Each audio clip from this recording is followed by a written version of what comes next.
BJP ಕಗ್ಗಂಟಾಗಿರುವ ಮತ್ತೊಂದು ಕ್ಷೇತ್ರ Uttara Kannada. BJP ಉಳಿಸ್ಕೊಂಡಿರುವಂತಹ 5 ಕ್ಷೇತ್ರಗಳಲ್ಲಿ ಉತ್ತರ ಕನ್ನಡ ಕೂಡ ಒಂದು. ಉತ್ತರ ಕನ್ನಡ ಟಿಕೆಟ್ ಯಾರಿಗೆ ಕೊಡಬೇಕು ಅನ್ನೋ ವಿಚಾರದಲ್ಲಿ ಬಿಜೆಪಿ ಸ್ವಲ್ಪ ನಿಧಾನವಾದಂತ ಮೂವ್ ಮಾಡ್ತಾ ಇತ್ತು. ಹಾಲಿ ಸಂಸದ ಅನಂತಕುಮಾರ್ ಹೆಗಡೆ ಅವರಿಗೆ ಬಹುತೇಕ ಟಿಕೆಟ್ ಮಿಸ್ ಆಗುತ್ತೆ. ಟಿಕೆಟ್ ಕೈತಪ್ಪ ಸೂಚನೆ ಬೆನ್ನಲ್ಲೇ ಅವರು ಪ್ರಚಾರ ಕಣದಿಂದ ಕೂಡ ಅನಂತಕುಮಾರ್ ಹೆಗಡೆ ದೂರ ಉಳ್ಕೊಂಡಿದ್ದಾರೆ.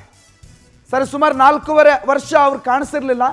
ಚುನಾವಣೆ ಕೆಲವೇ ದಿನಗಳು ಬಾಕಿ ಇದೆ ಅನ್ನುವಂಥ ಸಂದರ್ಭದಲ್ಲಿ ಅನಂತಕುಮಾರ್ ಹೆಗಡೆ ಮತ್ತೊಂದ್ಸಲ ಮುಖ್ಯ ಭೂಮಿಕೆಗೆ ಬಂದಿದ್ರು. 2 ತಿಂಗಳಿಂದ ಕ್ಷೇತ್ರದಲ್ಲಿ ಪ್ರಚಾರ ನಡೆಸಿದ್ರು. ನನಗೆ ಟಿಕೆಟ್ ಕೊಡಬೇಕು ಅಂತ ಕೇಳ್ತಾ ಇಲ್ಲ, ಬಿಜೆಪಿಯವ್ರನ್ನ ಗೆಲ್ಲಿಸಬೇಕು ಅಂತ ಕೇಳ್ಕೊಳ್ತಾ ಇದ್ದೀನಿ ಅಂತ ಕ್ಷೇತ್ರದ ತುಂಬ ಓಡಾಡಿ ಮಾತನಾಡಿದ್ರು. ವಿವಾದಾತ್ಮಕವಾದ ಹೇಳಿಕೆ ಕೊಟ್ಟಿದ್ರು. ಕ್ಷೇತ್ರದ ನಿರ್ಲಕ್ಷ್ಯಕ್ಕೆ, ಆ ವಿವಾದಾತ್ಮಕವಾದಂಥ ಹೇಳಿಕೆಗೆ ಈಗ ಸದ್ಯಕ್ಕೆ ಅವ್ರಿಗೆ ಟಿಕೆಟ್ ಕೈ ತಪ್ಪೋ ಸಾಧ್ಯತೆ ಇದೆ. ಹಾಗಾಗಿ ಅವ್ರು ಕಾಣಿಸ್ಕೊಳ್ತಿಲ್ಲ. ಯಾರಿಗೂ ಸಿಗದೇ ಇರುವಂಥ ಅಜ್ಞಾತ ಪ್ರದೇಶದಲ್ಲಿ ಸದ್ಯಕ್ಕೆ ಅನಂತಕುಮಾರ್ ಹೆಗಡೆ ಇದ್ದಾರೆ ಅನ್ನೋದು ಮಾಹಿತಿ. ಎಲ್ಲ ಒಂದು ಕಡೆ ಅನಂತಕುಮಾರ್ ಹೆಗಡೆ ಅವ್ರಿಗೆ ಅವರ ಮಾತೇ ಮುಳುವಾಯ್ತಾ ಅಂತ, ಇತ್ತೀಚೆಗೆ ಕೊಟ್ಟಂಥ ಹೇಳಿಕೆ, ಇತ್ತೀಚೆಗೆ ಅವರು ಆಡಿದಂಥ ಮಾತುಗಳು ಇವೆಲ್ಲವೂ ಅವರಿಗೆ ಟಿಕೆಟ್ ಕೈ ತಪ್ಪೋದಕ್ಕೆ ಪ್ರಮುಖ ಕಾರಣ. ಆದರೆ ಹೈಕಮಾಂಡ್ ಅವ್ರನ್ನ ಬಿಟ್ಟು ಮುಂದೆ ಹೋಗೋದಕ್ಕೆ ರೆಡಿ ಇರಲಿಲ್ಲ. ಅವ್ರನ್ನ ಕರ್ಕೊಂಡೆ ಅವ್ರ ಜೊತೆಗೆ ಅವರ ಸಮ್ಮತಿಯಿಂದಲೇ ಹೋಗಬೇಕು ಅನ್ನೋ ಚರ್ಚೆಯಲ್ಲಿದ್ದರು.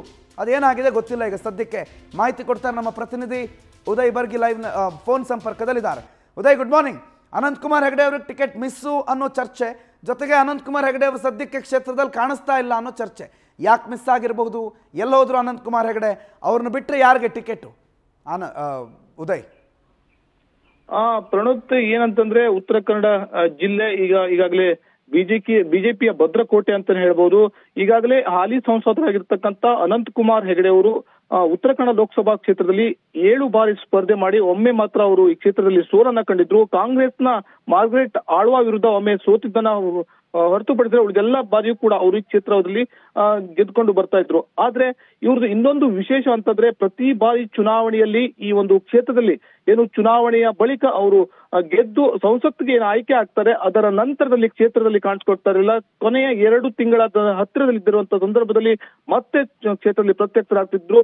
ಕ್ಷೇತ್ರದ ಅಭಿವೃದ್ಧಿ ಜೊತೆಗೆ ತಾನು ಕೂಡ ಕ್ಷೇತ್ರದಲ್ಲಿ ಕಾಣಿಸ್ಕೊಳ್ತಾ ಇರಲಿಲ್ಲ.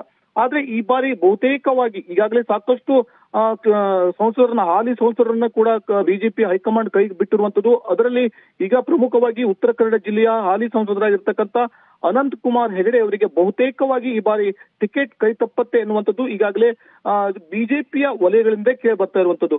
ಏನು ಕಳೆದ 2 ತಿಂಗಳಿಂದ ಏನು ಅನಂತಕುಮಾರ್ ಹೆಗಡೆ ಏನು ಉತ್ತರ ಕನ್ನಡ ಜಿಲ್ಲೆಯ ಲೋಕಸಭಾ ಕ್ಷೇತ್ರದ ತುಂಬಾ ಒಂದು ಸುತ್ತಿನ ಅಬ್ಬರದ ಪ್ರಚಾರವನ್ನ ಮಾಡಿದ್ರು.